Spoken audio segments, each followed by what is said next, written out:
At the same time, the Kenya Kwanza team has expressed its readiness to defend its victory in the Supreme Court, boasting that it had the backing of the voters and prayers. All the leaders spoke when they joined President-elect William Ruto at the first Thanksgiving prayer since he was declared President-elect in an election Ruto termed historic since it had broken down the walls of ethnicity. Chemitai Goin reports.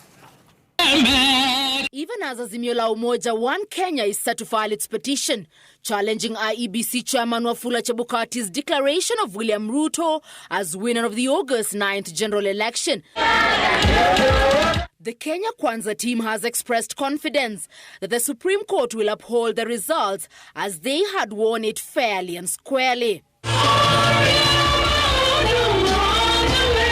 Speaking during the inaugural Thanksgiving service, since the UDA presidential candidate was declared president-elect, the leaders proclaimed victory against their opponents. The journey ahead is a very small journey, Your Excellency.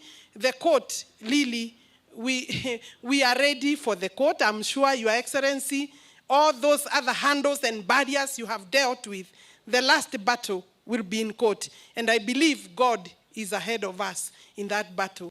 Watu wa Nyandarua wamesema wao walifanya kazi yao na wakafunga file katika kiti ya president. Na wakasema kama kuna mtu anataka kufungua hiyo file, wako tayari kufanya hata zaidi ya hiyo. Kwa mara ya kwanza wapinzani wetu hawajapanga maandamano, hawajapanga yale mambo mengine mengi. And we want to thank them so that we can begin to grow the democracy of our country in the right direction. With the polls body IEBC split after 4 commissioners distanced themselves from the decision of its chairman Wafula Chebukati, Ruto called on the Supreme Court judges to resist intimidation. It is true, Mr. President, you had your choice, but the people of Kenya had their choice also. We want to plead with you. Allow yourself and your system of those in government today to accept the will of God and the will of the Kenyan people. Huyu kiongozi mulisahau ya kwamba safari yake anatembea na Mwenyezi Mungu.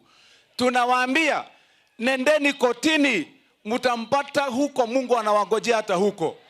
Na haitafaulu. With Kiambu County largely considered President Uhuru Kenyatta's backyard, Ruto garnered majority of the votes totaling 606,429 out of the 1.2 million registered voters. The president-elect saying this was his reason for selecting Kiambu for the inaugural Thanksgiving service, which he said elevated Kenya's politics to being issue-based as opposed to ethnic-driven. I truly appreciate that the people of Mount Kenya have taken me as one of their sons. They've stood by me through thick and thin, and they have changed the politics of our country and buried ethnicity in the governance of Kenya. Mimi sina neno naweza sema ya kutoa shukurani. Ile heshima mumepatia jamii ya Mlima Kenya ya kwamba sisi si walagai, sisi si waongo, sisi si conmen na fraudsters, sisi ni wangwana na ni Wakristo na ni watu ya kuweka ahadi. Watu wangu wa mlima, asanteni, asanteni, asanteni sana. To whom much is given, much is expected. Sisi watu wa Kiambu tutawafanyia kazi sababu mlitupatia kura karibu ifike milioni. Na nauliza hata wenye wote wako huko nje, tushikane mkono tuende mbele. There is no time for vendetta. Hakuna wakati wa kuangalia mwenye haku tu support. Tufanyie wananchi kazi kwa mapenzi ya Mwenyezi Mungu. While pledging to work for all irrespective of political affiliation, Ruto stated that he would leverage on some of President Kenyatta's projects with the intention of completing stalled development initiatives. Hii barabara ya Maumau imekwama. Tulikwamishwa hii barabara kwa sababu tuliambiwa sisi tulienda tagataga. Na we are not regretting. Are you regretting? Tuko na matumaini Tuna matumaini juu ya kilimo yetu. Tuko na matumaini juu ya barabara zetu. It will be our priority to complete all projects that are not yet complete. We will start there even as we fashion the new programs and projects that will take our country to the next level. During the service, the Kenya Kwanza elected leaders also received a blessing to go out and be servants of the people who elected them.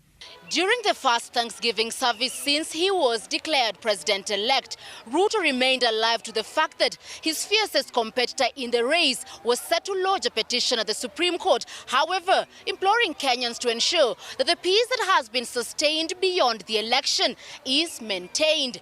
Chemutai Goin, Citizen TV, Githunguri constituency, Kiambu County.